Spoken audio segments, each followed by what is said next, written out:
우리 이선영 렘넌트 우리 기도해 주시겠습니다. 우리 함께 같이 기도하겠습니다.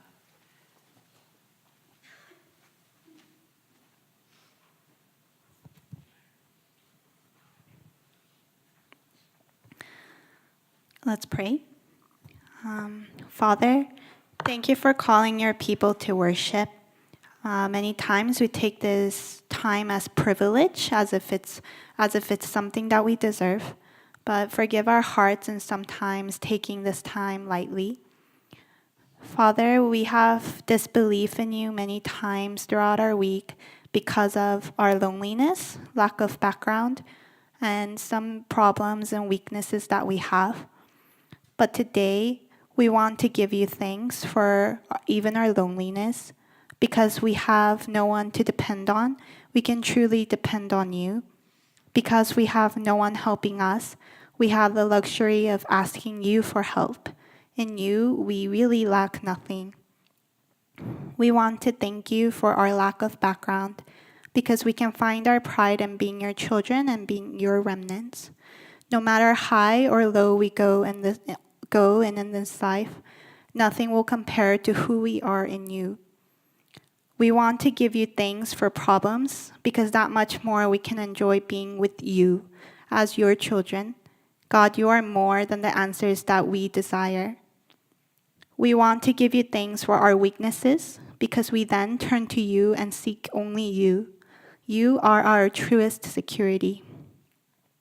We want to thank you for absolutely finishing everything through in Jesus and calling us to be protected in your kingdom.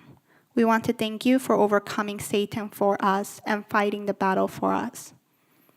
We want to thank you for loving us unconditionally, even when we forget these confessions. Even then, you are still faithful to us.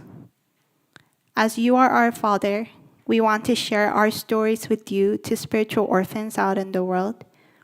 We want to share what a good Father you are, and how much you love them, and how much you love us, and what you did to show that love. Give your church and churches around the world the strength to carry out this commission. Give strength to the spiritual leaders in our church and churches around the world. Give strength to the remnants to do our best at the places we are at, remembering you have called us out of darkness to declare your light. Thank you. In Jesus' name we pray. Amen.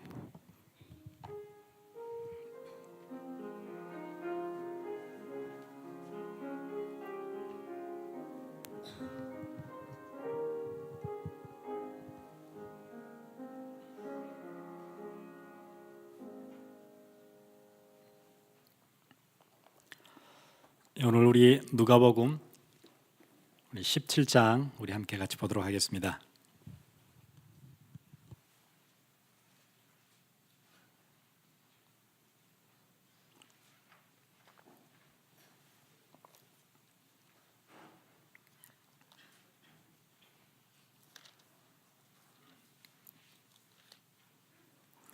누가복음 17장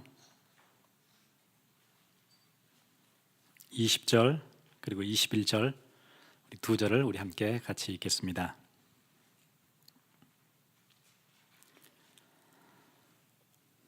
우리 같이 읽겠습니다. 바리새인들이 하나님의 나라가 어느 때에 임하나이까 묻거늘 예수께서 대답하여 이르시되 하나님의 나라는 볼 수 있게 임하는 것이 아니요 또 여기 있다 저기 있다고도 못하리니 하나님의 나라는 너희 안에 있느니라. 아멘. 오늘 그 바리새인들이 하나님의 나라에 관해서 묻는데요. 예수님이 복음을 설명하실 때 하나님의 나라에 대해서 아주 중요한 주제로 계속해서 얘기를 하셨지요. 그래서 사복음서에서는 하나님의 나라가 한 110 몇 번 나온다고 그러지요. 아주 중요한 주제 중에 하나예요. 예수님이 마지막 40일 동안 하나님 나라에 관한 일을 설명하시다가 승천하시죠.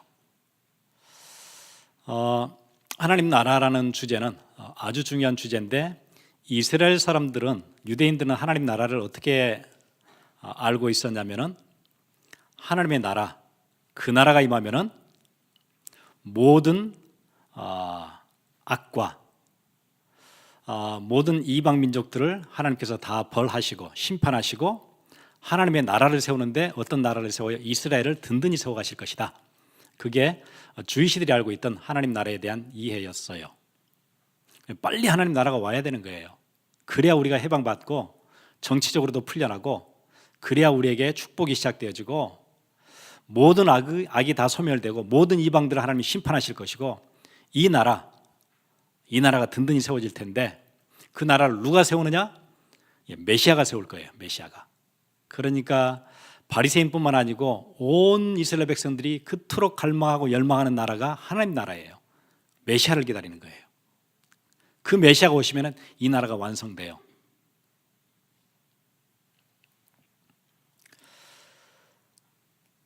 그래서 예수님이 오셨는데 보니까는 아마 메시아인 것 같아요. 병든 자를 고치고 귀신들을 쫓아내고 능력을 행하고 눈먼 자를 보게 하고 문둥병자들은 절대 손댈 수 없는 건데 문둥병자들을 고치시고 메시아인 것 같아요. 열광했어요. 그런데 그럼 이제 뭐 하셔야 되죠? 이제 그 다음 차례는 자기를 얽매고 있는 로마로 완전 꺾으시고 자기들을 구원해 내셔야 돼요. 그걸 이제 기대하고 있었는데 그 메시아가 드디어 어디로 오세요? 예루살렘을 향해서 나귀를 타고 지금 예루살렘 성문을 들어오셨어요. 양문이라는 문을 통해서 사람들이 환호를 한 거예요. 이제 새 세상이 오는 거다. 하나님 나라가 임하는 거다. 옷을 막 벗어서 바닥에 깔고 종려나무를 흔들고 호산나 찬송하리로다 뭐 이랬는데 아니나 다를까 일주일도 안 돼서 로마 사람들에 의해서 처형당해요. 아니었구나. 로마를 꺾어야 되는데 로마인에게 처형을 당해요. 그러면 아니지요. 그래서 모든 이스라엘 사람들이 아니구나. 돌아설 때 누구도 돌아서요? 제자들도 아니구나. 제자들도 보니까 아니었어요. 돌아선 거예요. 우리는 고기나 잡으러 가자. 모든 이스라엘 사람 생각 속에 박혀있는 하나님 나라는 그런 나라였어요. 이방을 꺾고 로마를 무너뜨리고 이스라엘을 최고의 나라로 하나님의 나라로 세우는 그 메시아, 그분은 아니었어요.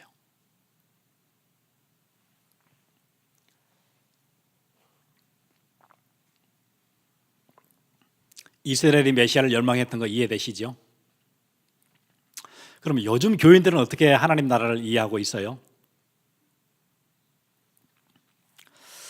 요즘 교인들이 이해하고 있는 하나님의 나라는 하나님의 나라 저 먼 데 있는 우리가 죽으면 그 나라 갈 거예요. 그래서 이 땅에서 착하게 살아야 돼요. 왜냐하면 그 나라에 가려면 착해야 돼요. 하늘나라 천국을 가려면. 왜냐하면 그분은 심판주로 오실 것이기 때문에 우리의 모든 행위를 다 판단하세요. 선악간에 판단하시고 우리를 하늘나라 아니면 지옥으로 보낼 것이기 때문에 이 땅에 살면서 바르게 살아야 돼요. 충성하고 봉사도 해야 돼요. 교회 열심히 해야 돼요. 보통 교인들이 알고 있는 하나님의 나라는 그런 나라예요.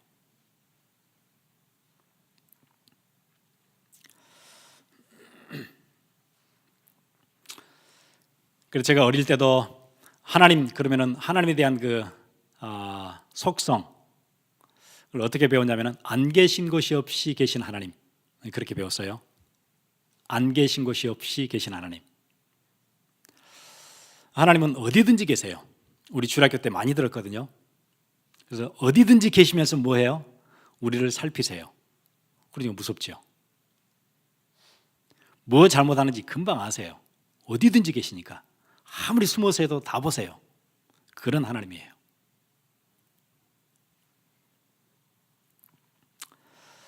이게 복음적으로 이해되어져서 어디든지 계셔서 내가 억울할 때, 내가 힘들 때, 내가 무너질 때, 낙심할 때 그때도 나와 함께 이렇게 이해되어지면 좋은데 그렇지는 않았어요.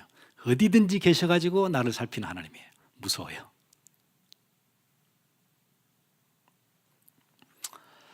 이제 하나님의 그 속성 중에 omnipresent, omni는 any direction이에요.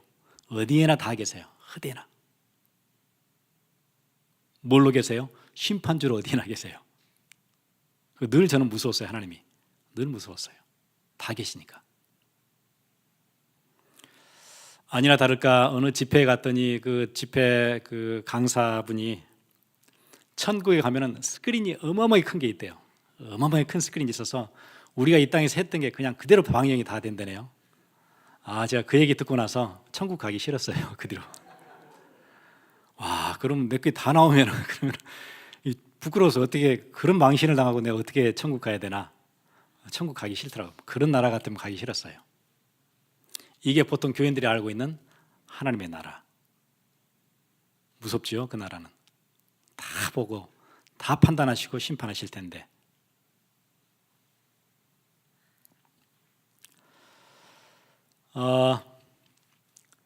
세례 요한도 유대인들이 가지고 있는 하나님 나라에 대한 개념을 세례 요한도 가지고 있었어요.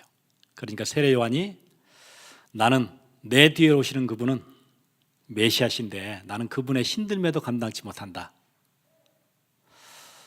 나는 그냥 광야에서 울리는 그냥 음의 파장이에요. 그냥 외치는 소리예요. 더 이상이 아니에요. 그분은 대단한 선생님이세요. 그분은 메시아세요. 그럼 그분 곧 뭐 하시겠죠? 로마를 바로 꺾으시겠죠. 그래, 로마인들 황제들의 잘못을 지적하다가 감옥에 갇혔어요. 그럼 그 메시아는 뭐 하셔야 되죠? 그 로마를 꺾고 자기를 감옥에서 끌어내셔야 될 거예요. 그런데 그 일을 안 하시거든요. 헷갈리는 거예요. 그래서 자기 제자들을 보내죠. 오실 이가 바로 당신이십니까? 아니면 우리가 다른 사람을 또 기다려야 됩니까? 지금 무슨 얘기하고 있는 거예요? 자기가 알고 있는 하나님의 나라에 안 맞는 거예요.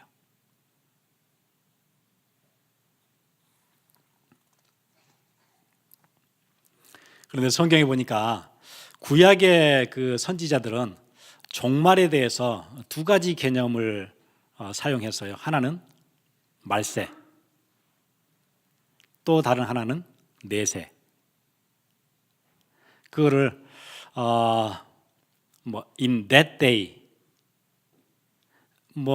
이렇게 설명할 때 때가 참에 아니면은 그날에 그때에 이렇게 이제 구약에서 설명했는데 이걸 섞어서 사용했어요. 옛날 선지자들은 이 두 개에 대한 그 시간적인 간격을 제대로 이해를 못했던 것 같아요. 그 막 섞어 사용했어요. 근데 신약에 있는 사도들은 여기에 대한 이해가 분명했어요. 말세. 그래서 in these days 이렇게 얘기해요. 그 마지막 날들에 관한 얘기예요. 그리고 내세. 내세는 in that day, on that day. 딱 그 날이에요. 그 날이 오면은 예수님이 재림하세요. 심판주로 오세요. 그때 일어날 일과 지금 말세에 일어나는 일들, 그거는 예수님이 이 땅에 오시고 재림하시기 전까지의 날들을 얘기해요. 그게 종말이에요. 그게 말세예요. 그 말세에는 왕으로서 이 땅에 오신 그리스도가 무슨 일 하실 거냐면 은혜를 주실 거예요. 은혜의 날들이에요. 심판의 날이 아니고 은혜의 날들이에요. 우리는 축복받는 거지요. 지금 그 날들 안에 살고 있어요. 그때는 뭐 하지요? 병든 자를 고치시고 눈먼 자를 보게 하시고 가난한 자를 부욕케 하시고 안진뱅이들 일으켜 세우실 것이고 그 일들을 하실 거예요. 죄에 갇혀 있는 자들을 해방시켜 주실 것이고. 그래서 예수님이 굉장히 이게 의미 있죠. 누가복음 4장 16절 우리 한번 같이 볼까요?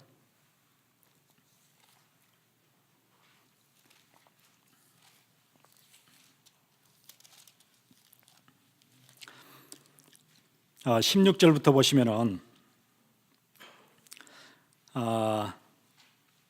예수께서 그 자라나신 곳 나사렛에 이르사 안식일에 늘 하시던 대로 회당에 들어가서 성경을 읽으려고 서심해 선지자 이사야의 글을 들이거늘 책을 펴서 이렇게 기록된 데를 찾으시니 곧 주의 성령이 내게 임하셨으니 지금 이사야의 두루마기를 지금 펼쳐서 읽으시는 거예요. 주의 성령이 내게 임하셨으니 이는 가난한 자에게 복음을 전하게 하시려고 내게 기름을 부으시고 나를 보내사 포로된 자에게 자유를, 눈먼 자에게 다시 보게 함을 전파하며 눌린 자를 자유롭게 하고 주의 은혜의 해를 전파하게 하려 하심이라. 무슨 해가 지금 시작됐어요? 은혜의 해. 그런데 이사야서 61장에 보면은 이 구절을 그대로 펴서 읽으셨잖아요. 이사야서에서는 그렇게 돼 있지 않아요. 61장에는 뭐라고 돼 있냐면은 이렇게 돼 있어요.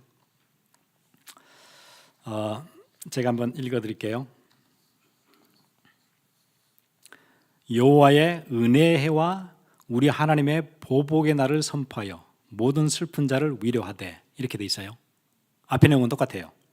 마음이 상한 자를 고치고 포로된 자에게 자유를, 갇힌 자에게 노임을 선포하며, 그래놓고 여호와의 은혜의 해와 우리 하나님의 보복의 날, 은혜의 날과 보복의 날, 심판의 날 두 개를 얘기했는데 예수님이 읽으실 때는 보복의 날은 빼고 읽으세요. 의미 있죠? 심판의 날, 보복의 날은 얘기하지 않으세요. 그리고 은혜의 날만 설명하세요. 지금 오셔서 뭐 하신다는 거예요? 은혜를 선포하실 거라는 거예요.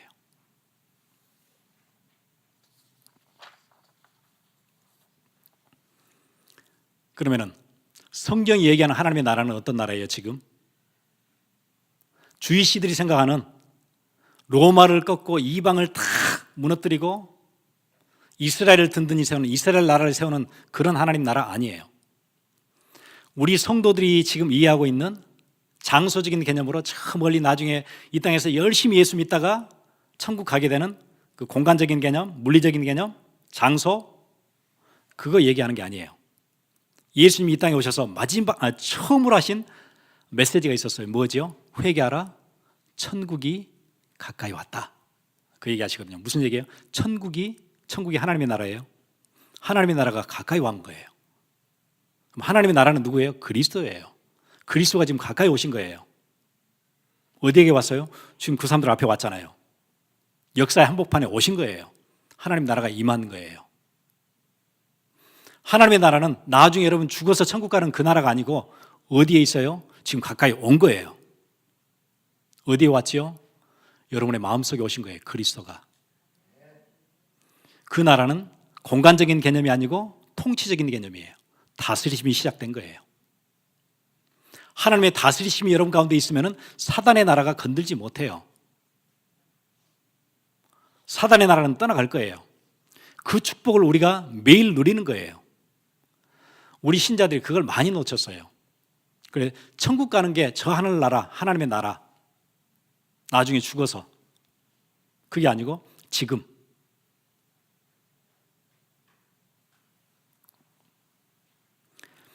그래서 오늘 우리 찬양할 때 뭐라고 찬양했죠? 높은 산이 거친들이 초막이나 궁궐이나 내 주 예수 계신 곳이 그 어디나 하늘나라. 그게 맞는 거예요. 하늘나라는 어디 있어요? 내 주 예수 모신 곳이 그 어디나 하늘나라예요. 높은 산에 있어도 그게 하늘나라예요. 거친 들에 우리가 살아도 그게 하늘나라예요. 초막에 살아도 그게 하나님 나라고, 내가 멋진 궁궐의 큰 집에 살아도 그게 하나님 나라예요. 장소와 상관없이 그 어디나 하나님 나라, 내 주 예수 모신 곳은 하나님의 나라예요. 우리가 이 땅에서 누려야 될 큰 축복이 그 축복이에요. 그 축복을 누리다가 어디로 가요? 천국 가는 거예요. 그 축복을 누린 사람들이 천국 가는 거예요. 근데 우리는 아쉽게도 안타깝게도 그 축복을 이 땅에서 너무 많이 못 누리고 있어요. 그래서 원망스럽고, 그래서 낙심되고, 그래서 시험 들고 힘들고, 아무도 나를 도와줄 사람이 없고, 나는 혼자고, 우리 교회도 나를 돕지 못하고, 내 부모도 나를 돕지 못하고.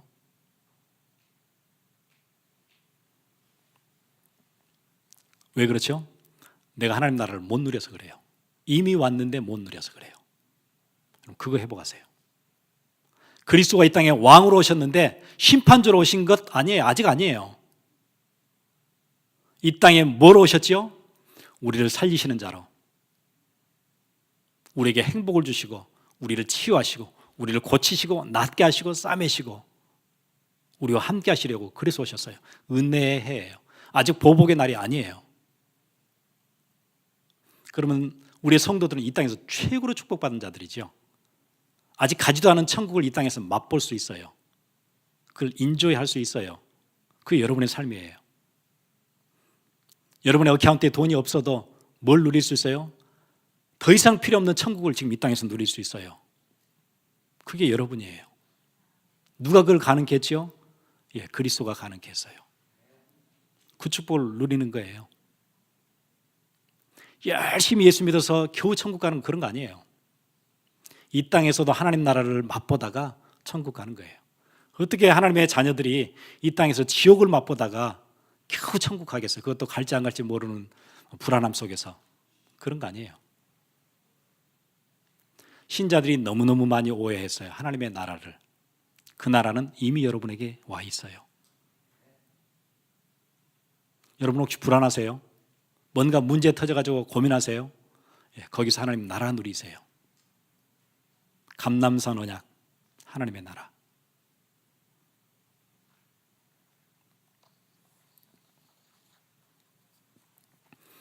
여러분 그 나라가 임하면 사단의 나라는 떠나가요.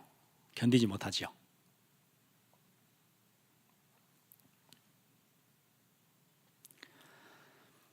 사단은 여호와의 은혜의 해에 활동하고 있기는 한데 여러분 그거 아시죠? 굉장히 잔인한 죄를 지은 사람이 사형 선고를 받았어요.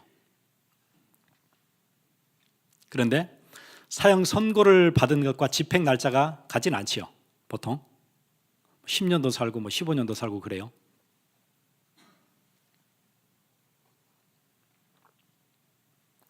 그래 보통은 집행당해서 죽지 않고 늙어서 죽어요. 스트레스 받아가지고 막 병들어 죽고 그렇죠. 대부분은. 사형이 선고됐어요. 사단의 권세는 이미 끝났어요. 그런데 아직 집행되진 않았어요. 집행은 언제 되죠? 보복의 날이 될 거예요. 그리스도가 이 땅에 다시 재림하실 때, 심판주로 오실 때, 만왕의 왕으로, 우주적인 왕으로 오실 때 그때 심판주로 오셔서 심판하실 거예요. 그러면 그때 집행돼요. 사단이 이 땅에서 이제까지 했던 일이 집행되면 어떻게 되죠? 무적행으로 들어가는 거예요. 영원히 나올 수 없는 곳으로 떨어져야 돼요. 그러기 전까지 사단은 불안하게 이 땅에 다니면서 성도들을 미혹해요. 우리가 이제 그 싸움 안에 있는 거예요. 여러분 속지 마세요. 사단이 와서 불안하게도 하고 흔들리게도 하고 세상의 가치나 기준 따라 살게도 만들고 세상의 가치나 기준은 뭐지요? 도적질하고 죽이고 멸망시키는 거예요. 나 중심으로 사는 거예요. 평생 그렇게 살도록 할 거예요. 나 중심으로. 물질 중심으로, 성공 중심으로. 여러분 거기에 끌려다니지 마세요. 여러분 그렇게 살아야 될 인생이 아니에요. 물질 중심으로 살지 않아도 하나님께서 여러분을 먹이시고 입히세요. 성공 중심으로 살지 않아도 하나님은 여러분을 썸밋의 자리에 두실 거예요. 우리 그거 따라다닐 필요 없어요. 그건 세상 사람들이 그렇게 쫓아다니는 거예요.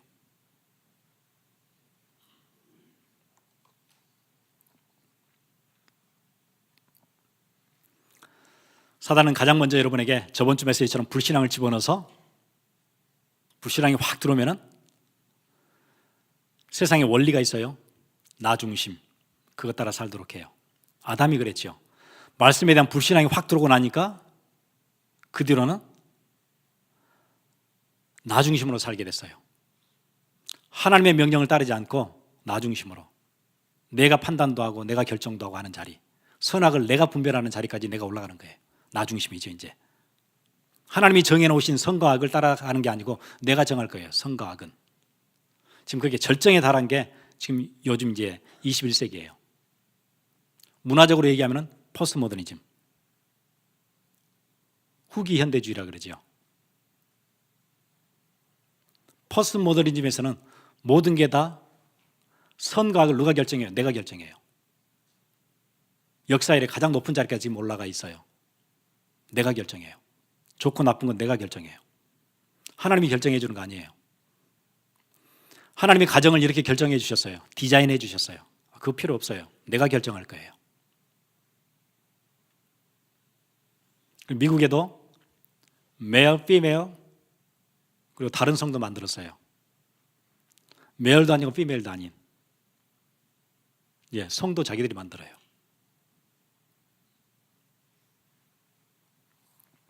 결혼의 방식도 자기들이 만들 거예요.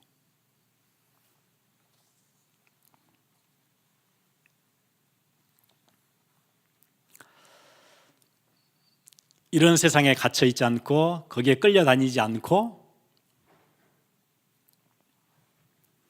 하나님의 자녀로 살도록 하나님 주신 축복이 있거든요. 어마어마한 축복이 있어요. 하늘과 땅의 권세를 주셨어요. 그거 가지고 우리가 여러분의 삶의 현장에서 구석구석에서 그거 사용하세요. 하늘과 땅의 모든 권세를 내게 주셨으니 그러므로 너희는 가서 모든 족속으로 제자를 삼아 아버지와 아들과 성령의 이름으로 세례를 주고 내가 너에게 분부한 모든 것을 가르쳐 지키게 하라. 볼지어다 내가 세상 끝날까지 내가 너희를 감시하리라. 그렇게 하지 않았죠. 내가 너희와 함께 할 것이다. 심판주로 내가 감시할 것이다. 그런 내용이 아니에요. 내가 너희와 함께 할 것이다.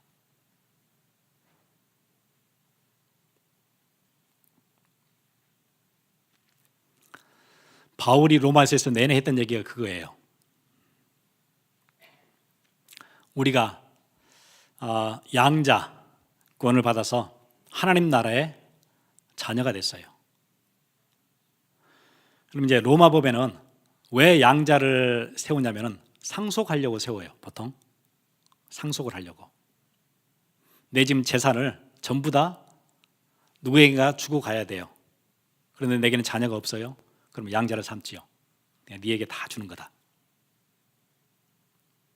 그러면은 이 상속받은 사람은 내내 기다리다가 아버지 죽을 때까지 기다리다가 나중에 상속받는 그런 거 아니에요.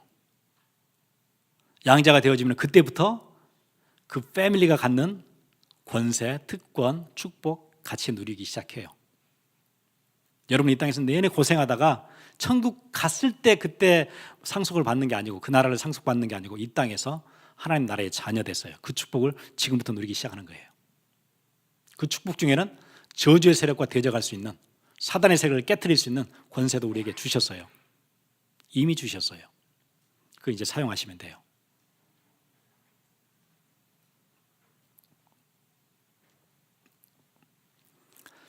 사단은 교묘하게 여러분들에게 속일 수 있어요. 너 성경도 잘 모르는데 기도 생활도 제대로 안 하면서 무슨 그거는 이제 기도 엄청 많이 하고 목 확 센 뭐 이런 목사님들이 하는 거지. 네가 무슨 사단을 쫓아내고 그렇게 속일 거예요. 그런데 권세는 우리 전에 설명해 드렸죠. 그런 게 아니에요. 만약에 내가 LAPD가 됐으면은 LAPD는 LACD에서 로스앤젤레스 시티에서 내게 준 어토리티가 있어요. 그 authorized 된 authority예요. 그거가 내게 이제 받아졌어요. 혹시 내가 경찰학교를 졸업한 지가 이제 일주일밖에 안 돼요. 그것과 상관없어요. 한번 내게 그 authority가 내게 오면은 나는 사용할 수 있어요. 오래되지 않아도. 나중에 성경에 보면은 누가복음 10장에 그거 나오죠. 72명이 제자들이 현장에 나가서 복음을 전하다가 귀신 들린 자를 고치고 했는데 이 사람들은 경험이 없어 지금 처음 나갔어요. 돌아올 때 막 기뻐서 돌아오지요. 왜 기뻤어요?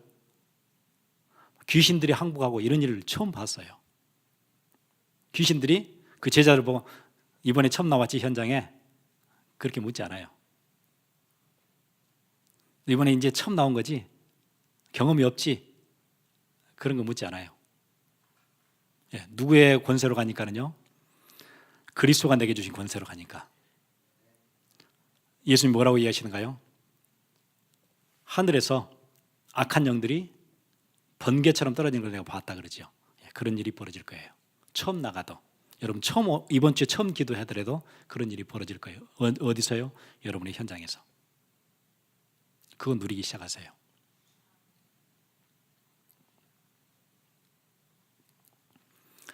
우리 한번 같이 기도하겠습니다. 제가 보기에는 교인들이 너무 고생하는 것 같아요. 다 받았는데 그 속아가지고 너무 고생하고 있어요.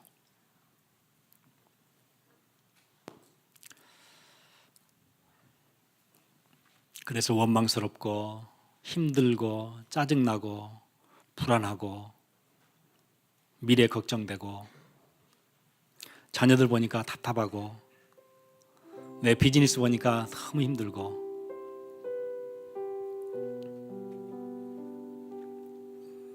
오늘 그리스도께서 주신 어마어마한 축복 여러분이 현장에서 누리세요. 함께 같이 기도하겠습니다.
찬양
하나님 감사합니다.